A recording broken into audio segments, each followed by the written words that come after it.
Greetings to the brightest audience in the country. This is Real Science Radio. I'm Fred Williams. And I'm Doug McBurney, science geek, Bible student, amateur comedian. It's good to be back with you, Fred, talking about real science on Friday. Well, Doug, it's great to have you back. I hope you had a happy new year.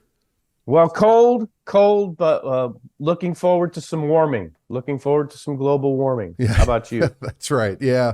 Well, it's glad to have you back on the show after being on assignment. And today, Doug, we're going to talk about why are we here? I mean, that's like one of the great questions of philosophy. And it's not a question I struggle with, Doug, but there are a lot of great thinkers throughout history that apparently have. And, you know, I think it is something we should stop and ask ourselves regularly just to make sure we're not getting off somewhere we shouldn't be. Yeah. So this week, we're actually getting into the question of why is Real Science Radio here?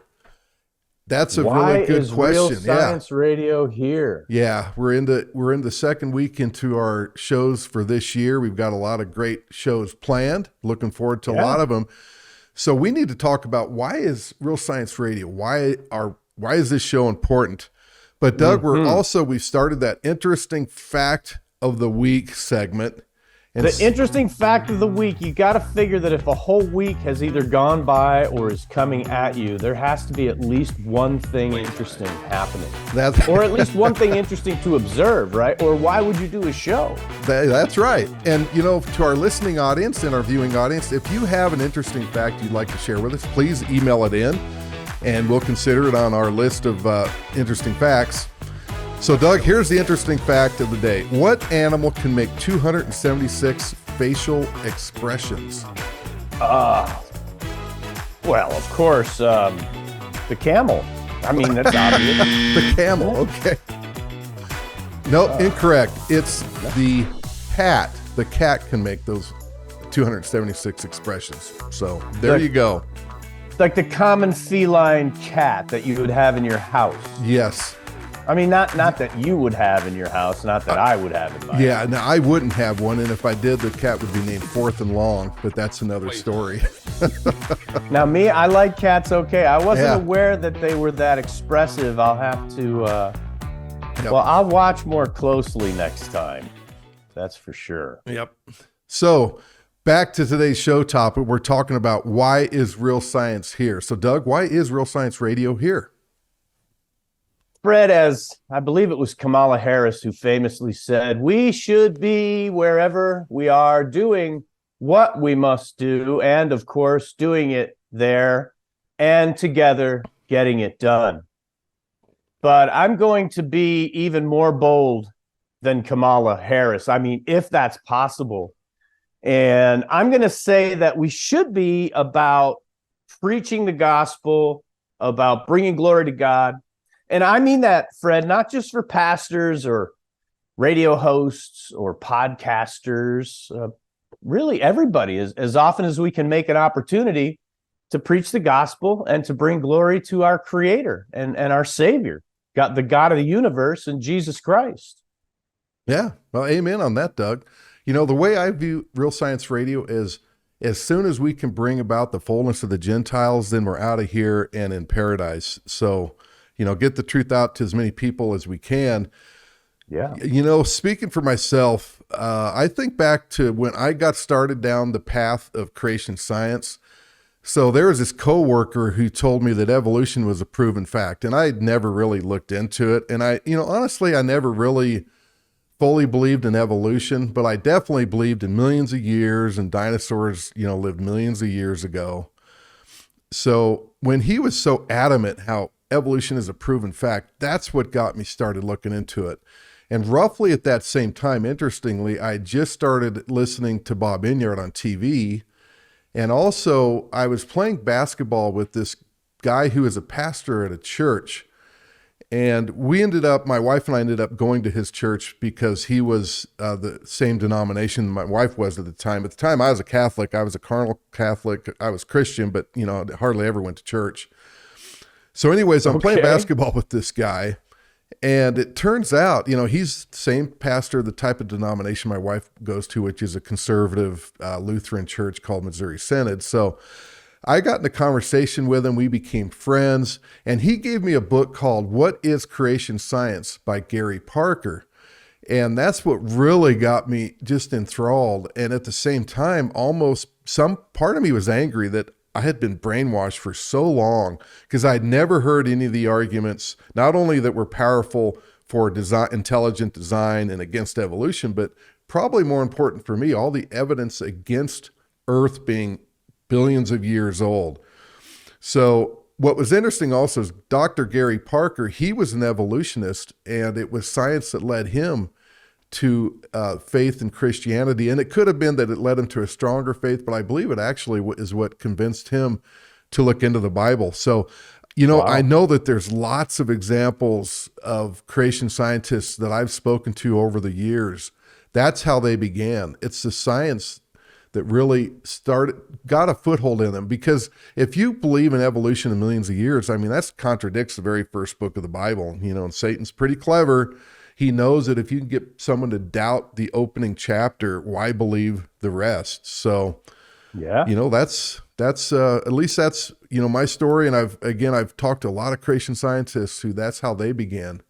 And, I'm an evidence guy, Doug. If there wasn't overwhelming evidence, if there wasn't the invisible things that God has created, and to know that we know that he's true and real by the things that he has made, as it says in Romans 1, it's cool to be a creationist because we definitely have overwhelmingly the evidence on our side.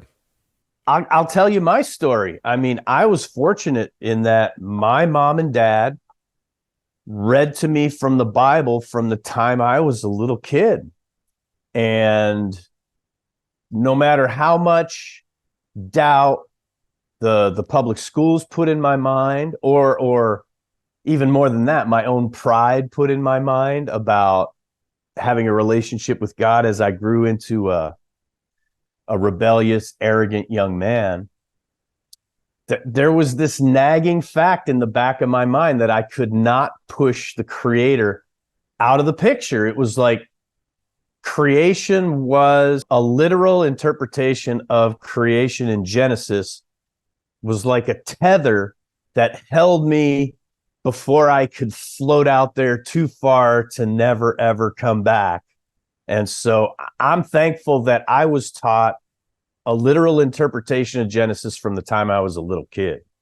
Yeah, what a blessing that would be. So one of our producers had conversations with a young man on something called Discord. I don't know if you've heard of that. I don't use it, but I'm aware of it. Discord, I know the definition. It means to be out of chord. So yeah, there anyway, you go. Doesn't that mean like strife or arguing or? Well, we'll have to ask. We'll have to ask because we have a guest coming on. In fact, when we talked to him offline, he's a bass player, so he plays in a band. So maybe discord means he's playing the wrong chord.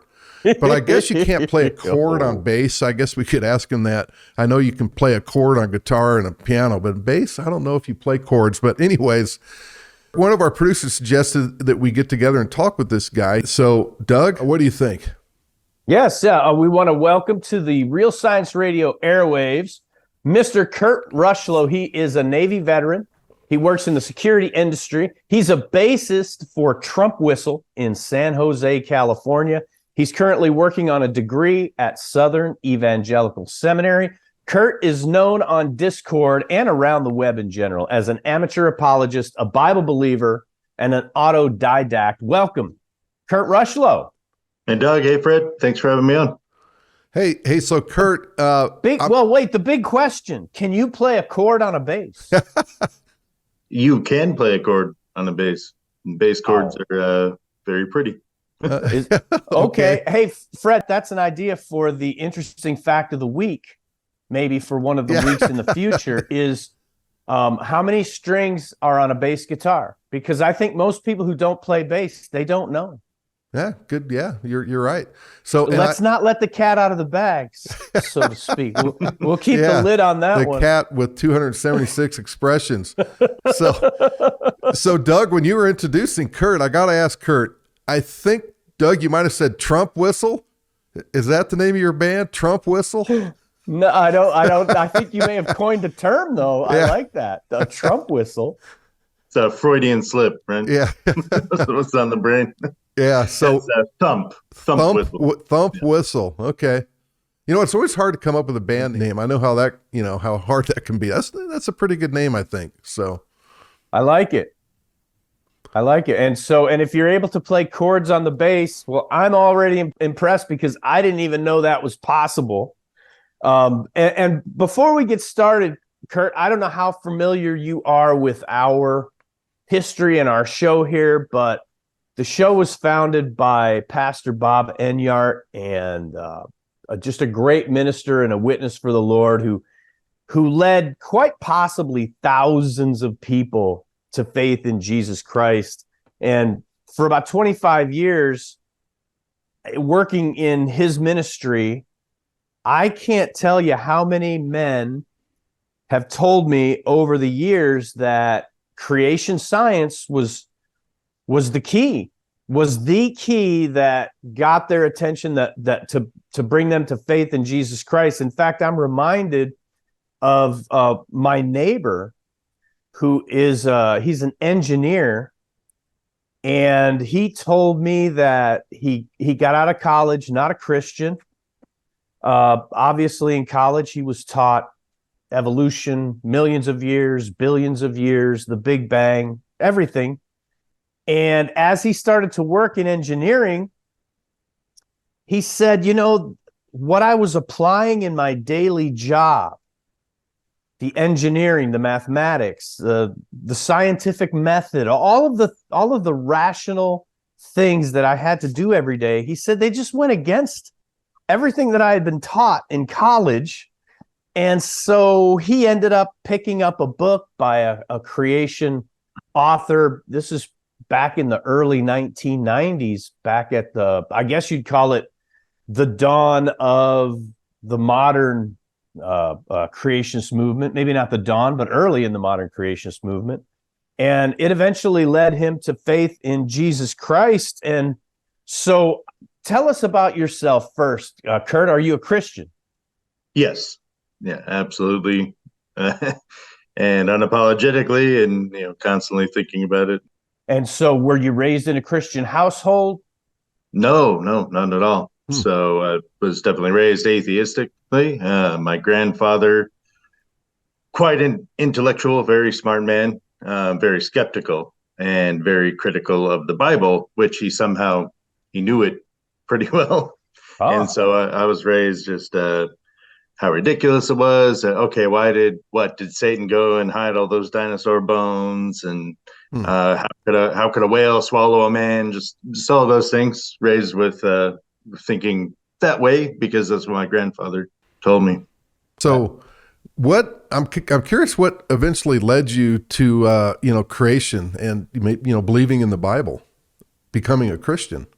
Yeah, that's it's kind of a long tale because introduced to it and struggled with it kind of early on, like as a teenager, because I had a Christian friend.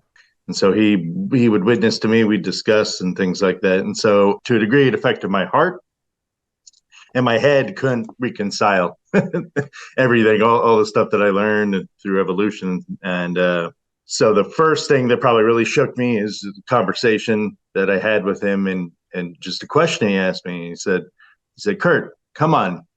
You know that you have a soul, right? Like deep down in your heart, you have a soul. And I was like, yeah. Well, I mean, I didn't answer but that it struck me like that, right? Like I couldn't really honestly answer no. So there was just something internally there that conflicted with my atheistic views. And then the second time, and I was kind of a heathen, so especially as a teenager. So same friend, and he probably shouldn't have been doing this either, but we were partaking in the devil's lettuce, so to speak. Yep. Sure. This makes it a unique testimony, I guess, because being in sin, man. But we're just having a good time and whatever. It's fun, laughing, haha, hanging out. And he says, for no reason at all. He goes, Kurt, do you know the difference between a God trip and a Satan trip? And I'm like, what? What are you talking about? Like, okay, well, tell me. He's like, okay, so right now we're having a Satan trip. We're laughing, we're having a good time, we're getting high, hanging out, all of that. And I was like, okay, yeah, sounds fun. So what's a God trip? And then his face just gets serious and he just like stares at me and goes, Kurt, you are sinning right now. And that just, man, it hit me like a ton of bricks.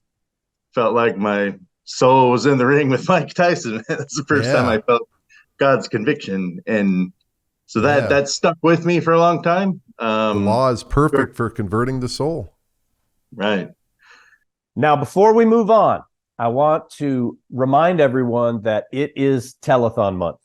You may have noticed that in 2023, we didn't do a telethon. That's because with your support, we've been so blessed that our ministry that's run on a shoestring budget for the last 25 years, we didn't run on a shoestring budget in 2023.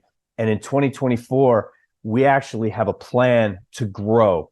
We want to acquire and fund an entire media team so that we can bring not only Real Science Radio, the Dominic Enyart Show, but the entire ministry, including the Bob Enyart Library, with all the amazing resources that Bob built over his career. We want to bring that to a wider audience. We want to reach more people, especially lost people, and we want you to come along with us. Our goal is $25,000. You can click through at rsr.org, go to the store, buy any 1 or 2 or 10 of our resources, sponsor a show, sponsor a week's worth of shows, a month's worth of shows. Make a donation, a monthly donation, to help us to build our media team, to reach out to more of the lost with everything that this ministry has to offer.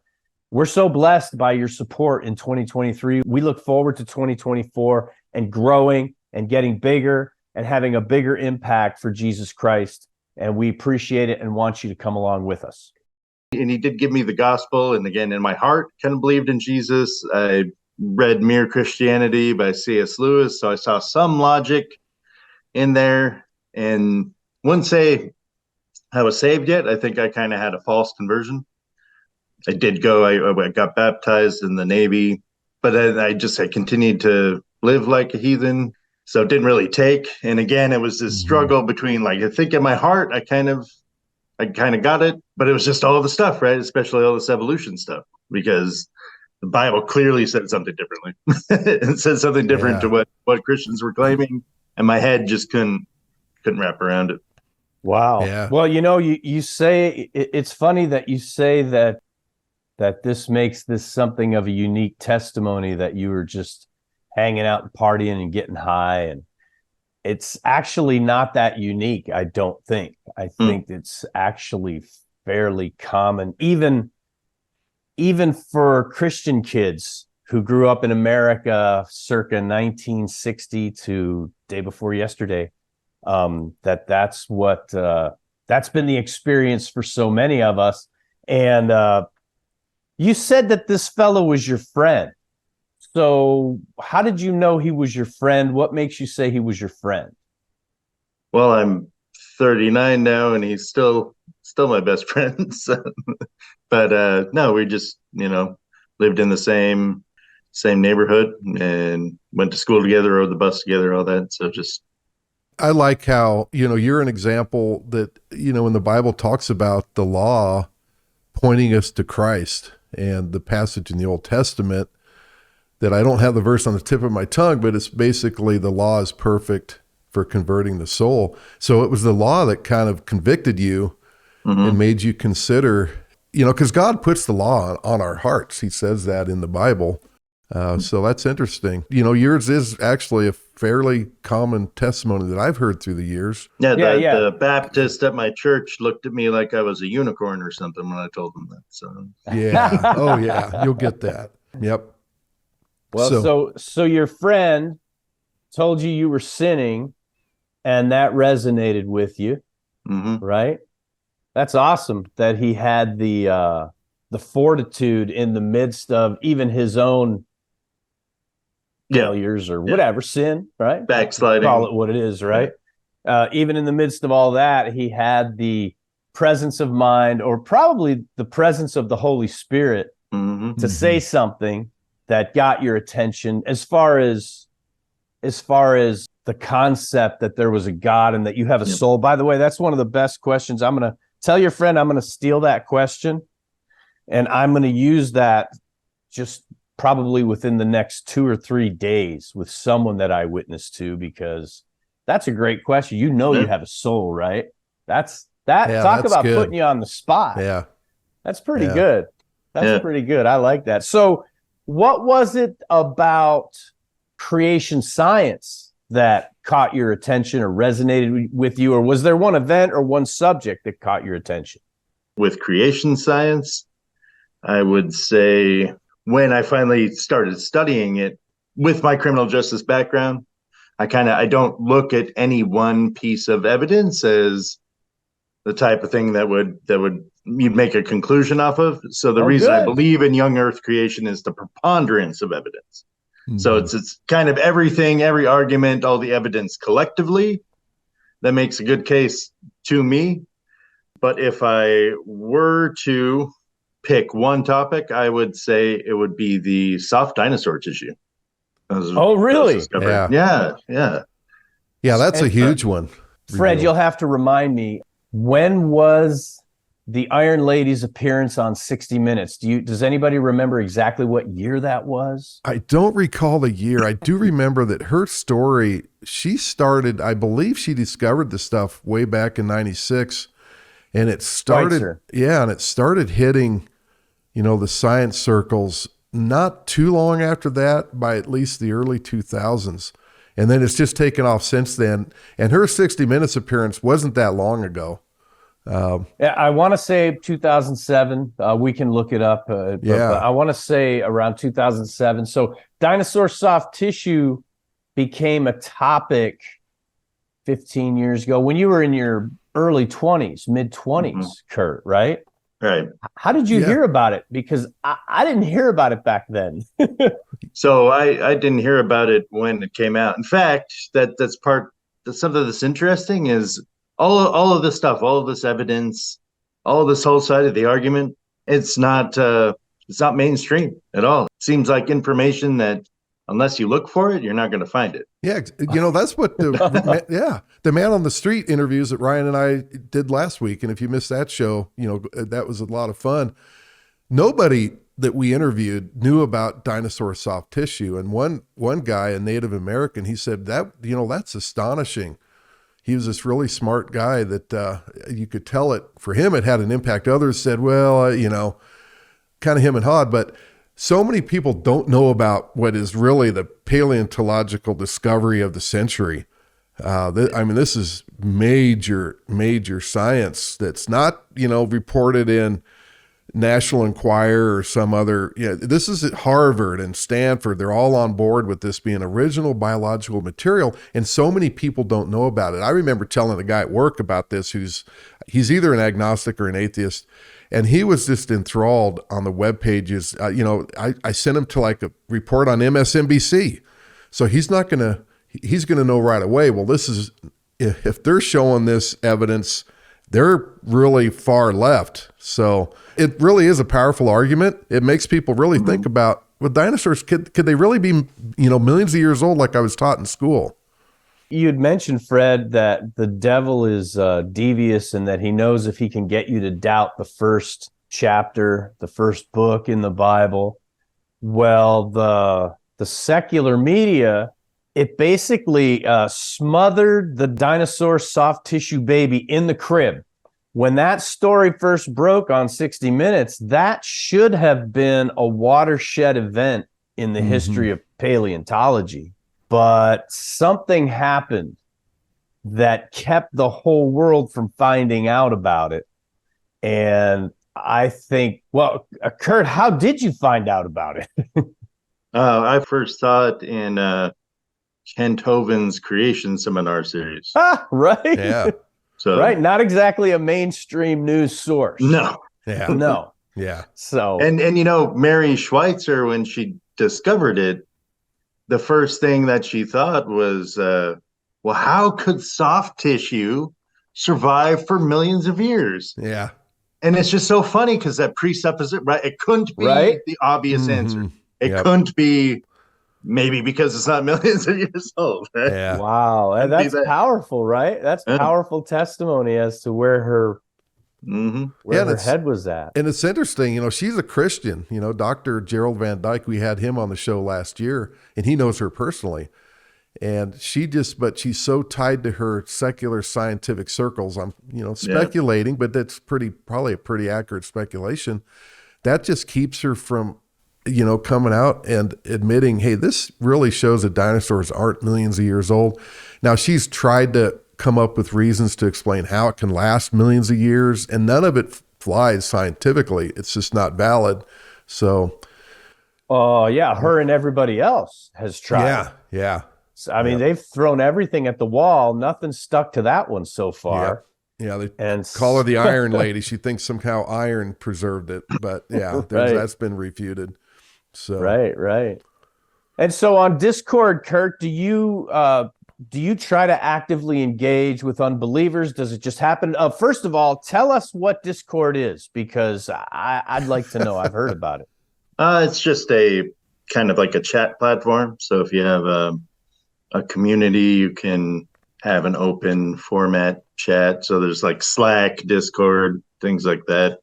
The one that I'm on is just from a YouTube channel I watch that talks about theological stuff. So we get on there, can just open discussions, talk about theological ideas and concepts and different interpretations. And so based on the YouTube channel, are you primarily interacting with other believers? Are there unbelievers?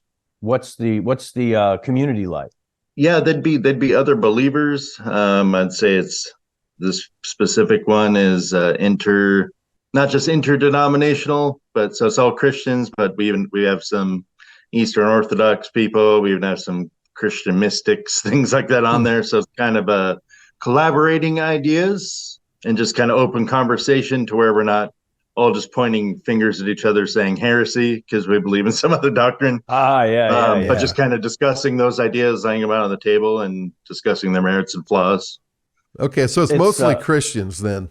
But yes. But with, of course, as we know, many Christians don't have, they may be a theistic evolutionists, which means they're a Christian, but somehow they think God used evolution. Then there's the other Christians who believe in an old earth.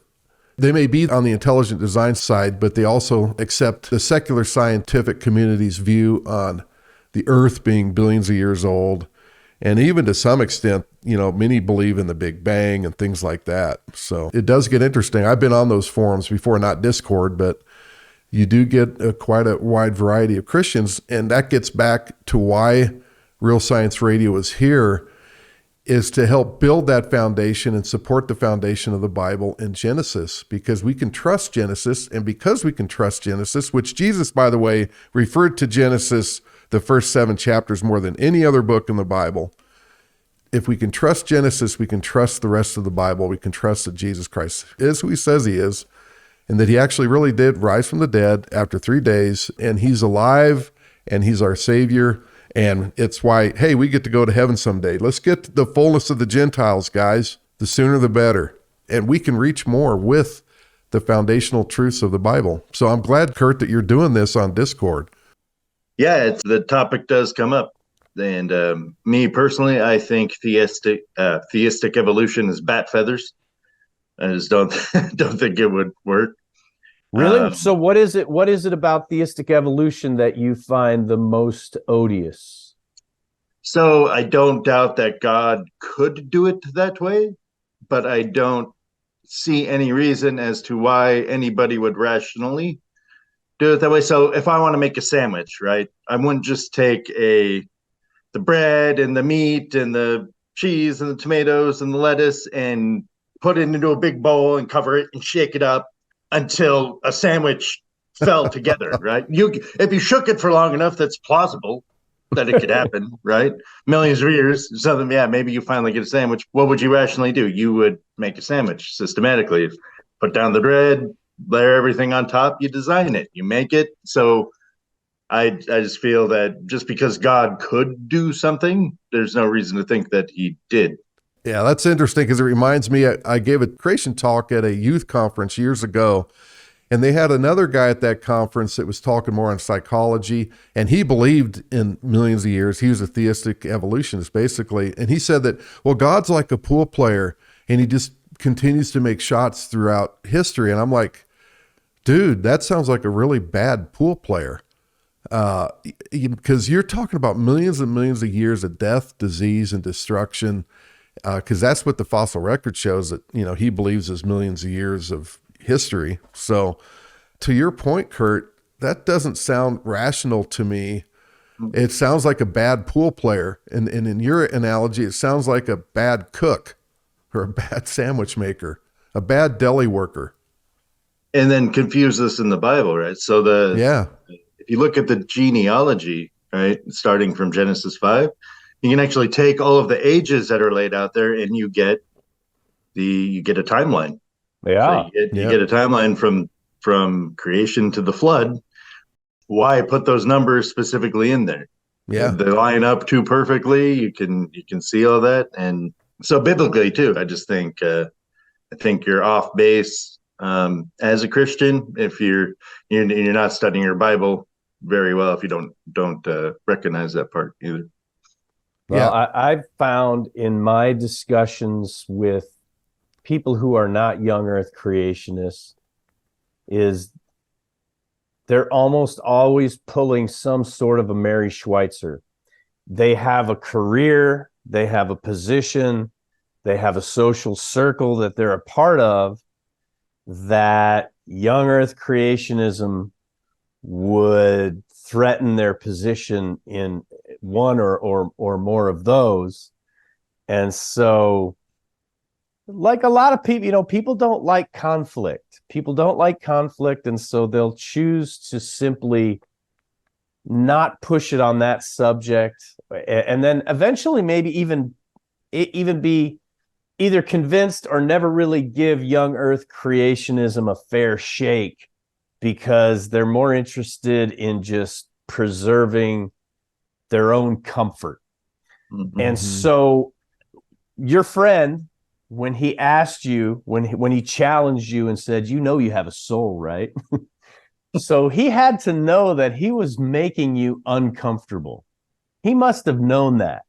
And that's something I think that we as believers, we have to get comfortable with the idea that we're going to have to make unbelievers uncomfortable. And I want to know, how do we do that in the modern era? There used to be a time when I first started in this business that you could get on the air and you could be broadcasting about creationism, the gospel, Jesus Christ, salvation, and somebody could be driving around and accidentally push a button or turn a dial, and they would pick you up, and they had no intention on trying to find you. What seems to have happened in the past decade, as the internet has taken over to broadcast airwaves, people have their own little channels and their own little worlds that they're in. How can we break through the personalized bubble that we're all kind of able to put ourselves in now? And how can we get the gospel out there to people who aren't necessarily looking for it and make them uncomfortable about it? and is Discord, is there a mechanism for that on platforms like Discord and where the younger people are talking today, Kurt? So with Discord, tends to be invite only. So it's like if you're a member of a community, I think it's used in the gaming community a lot. And I don't play video games. Yeah, so that's where I thought I had heard about it, was from gaming. Yeah. And then, but for example, Reddit, I actually used to go and witness on Reddit. And it's a pretty toxic place. Yeah. Oh yeah. So but you can't make some some progress in getting through to people a little bit there. Yeah. Yeah. I used to be on when I first started, I was on the Yahoo boards, which is real similar. And you had a pretty even mix of Christians and evolutionists, maybe even more evolutionists. But it's planting seeds, a lot of these people, we don't know what they're thinking now, years later, since I did that, but it's a good way to, to reach out and witness to people, but also you have to be careful that you don't get, sometimes you can just get so involved in it to almost making it counterproductive. And that's what I found, at least for myself. So there's a balance there, but it is a good platform. And it's, we need these kind of platforms to reach people because that's how a lot of people interact these days. And speaking of all that, Fred, what I would like to do, if we have time, I would like to bounce some questions off each other, some challenges about young earth, some challenges about the existence of God, the creator, so that we could maybe help our audience sharpen some of their arguments. I've got some questions that I'd like to bounce off Kurt and just maybe try to challenge you, Kurt, and see what you have to say. And hopefully, just like your suggestion or the story of your friend, well, you've got a soul, right? I mean, maybe we could give our audience something like that. So if there's time, we're always running out of time on the show. Like, is there a favorite piece of evidence that you use or a go-to argument, either apologetically for the Bible or for the science and creation? So for science and creation, I kind of think the pointing to a creator question. So you say like, okay, you see that car over there? Okay, where did it come from? Came from, okay, so somebody built it. Okay, so that somebody built it because it's there, right? So yep. Painting takes a painter, building takes a builder, and creation takes a creator. It's just common sense. It's a great approach because it's right out of Hebrews. Every house has a builder. Well, but Kurt, people in the world of geology who've actually taken measurements from down in the earth, they know that the geologic column exists. They see it, and biblical creation and this idea of a giant sky daddy who created everything, it can't explain the geological column. How can you explain that? Well, the geologic column uses circular reasoning. So they date the column by the fossils that they find in it, and they date the fossils by the column they find it in. Mm-hmm. Yeah. So but we know that there's and I don't know it by heart, but there's the Mesozoic and the Paleozoic, and we know the ages of those layers. Yeah, how do you know the ages? Well, those have been established in science, in geology. People who have PhD degrees have written dissertations on those layers. So obviously that's established science. Yep. How do you know? Well, yeah. So yeah, there's what it is as we go down in the layers, we can see that the creatures, the fossils, they get less and less sophisticated. And that really is the timeline that the geologists see every day when they're out there drilling for oil, and they see it, and it's obvious that evolution is borne out in and the geologic column's just one of the pieces of evidence that I can point to that is established to prove that things get less complicated as you go deeper and deeper down. What type of creatures do they find at the quote unquote older layers? One cell, right? Starts as like one cell with a photosensitive dot, I think is I forget what it's called, but it's right down there at the very bottom. And then like up at the very top, you've got like the Jimi Hendrix's grave, and it's like all the way down. This is what they believe, and they're indoctrinated into believing because they're not looking outside of that little box that they were taught in college. And so that's the challenge with reaching these guys. But go ahead, Kurt. I was going to say, did you know they found a fossilized seashell on a mountain? Yeah, they've found that. Yeah, they find those on mountains all the time. But another So- great one that we have from, Huh. if you remember, from Dr. Carl Baugh, they now have soft tissue and trilobites. So trilobites are supposed to be, this simple creature. And by the way, they're not simple at all. They're incredibly complex. And they'll even say that in their own journals. But they don't think like that. They want to think it's simple, and they want to think there's this progression. And they don't want to talk about all the examples where fossils are out of place, and which really in themselves can refute their whole column, which really they can't find anywhere in the world. Basically, it's real hard to find their pristine column. It's always in pieces, and different parts are here, different parts are there. That's the problem, Kurt, that that I know you're having to deal with all the time. These guys are they're so indoctrinated in this, and we have to be ready, and that's what Real Science Radio is here for. Right. Provide these, and for guys like you on Discord, provide all the evidence that we're finding in creation science that the world is suppressing. The secular media doesn't want anybody to know about us. And from that atheistic standpoint, just my time as an atheist, but I was also curious, right? My friend planted that seed. God planted that seed in me. Mm-hmm. So anytime I found out somebody was a Christian, I would put them under interrogation. I just had questions. But what I found is your typical Christians not very equipped to answer these questions. They're just not. And had I run across somebody like you guys or any of the apologists I listened to or anything like that, I might have come to faith a lot sooner in my life. Yeah, exactly. We are almost out of time, but Doug, there's the other thing that we've talked about it, and Bob and I talked about it, is like they find these jellyfish, a school of jellyfish, and all these different layers, millions of layers worth, and they find one school of jellyfish. So is it that these jellyfish they decided to die at this one spot? Oh, okay, our ancestors died there. Let's go die there too 1 million years later. And then another 1 million years go by. And hey, this is where my great granddad jellyfish died. So I'm going to die in this layer and get preserved here. I mean, there's so many things that just refute their worldview.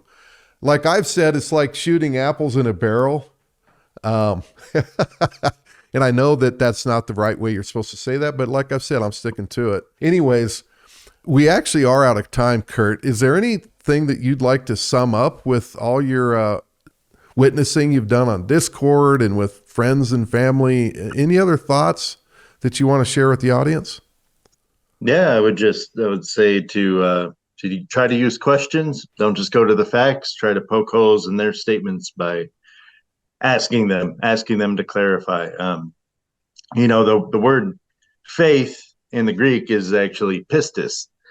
And if you look at the word epistemology, and it's actually derived from the word faith, and epistemology is how we come to know things. So if you have a solid epistemology, it's because you have well-reasoned and a good number of reasons to get from point A to point B at your conclusion. And so faith and reason are very much compatible. Just because Mark Twain said faith means believing stuff ain't true. Yeah. Well, Mark Twain was wrong on that one. Yeah. It's like the Webster Dictionary definition that, faith is pretty much just this blind belief in religion, but it's not the Bible's definition of faith. The Bible's definition of faith is Hebrews 11:1. Faith is the evidence of things not seen. So well, I appreciate your ability to remind us, because when you're in the creationist community, so we get our blinders on and we tend to start focusing on protecting our own little corner of creation theory, forget about the in-house debates over which model fits which and who's right and who's wrong and who's figured out the distant starlight problem. And those are all interesting and fun things. But the real value of creation science is outside of our little bailiwick, and it's with all those people who, like you, are willing to be curious, aren't afraid to get a little bit uncomfortable when their presuppositions are challenged, And the reason Real Science Radio is here, why are we here? Thank God that your friend pricked your conscience relatively early in your life that left an opening.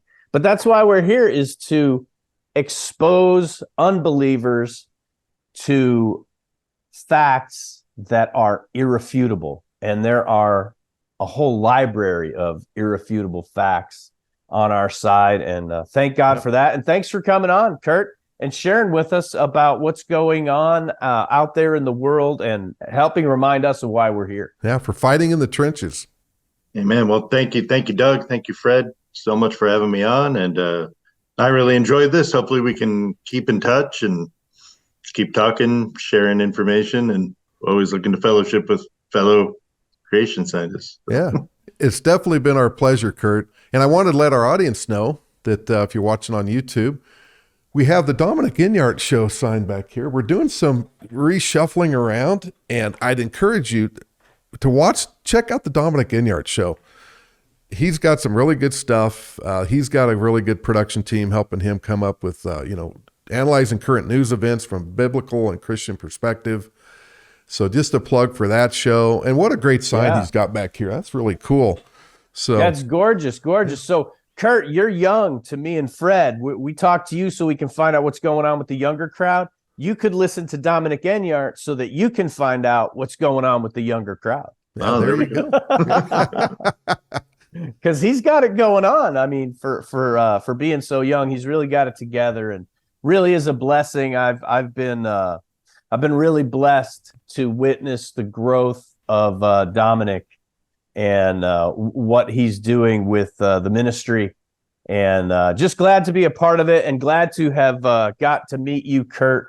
And Fred, appreciate you having me on as always. Oh yeah, love you as a co-host. Thanks again, Doug. I missed you on that assignment, but and thanks. Well, I hope you got it taken care of. Yeah, we did, and thanks for covering for me in the middle of December.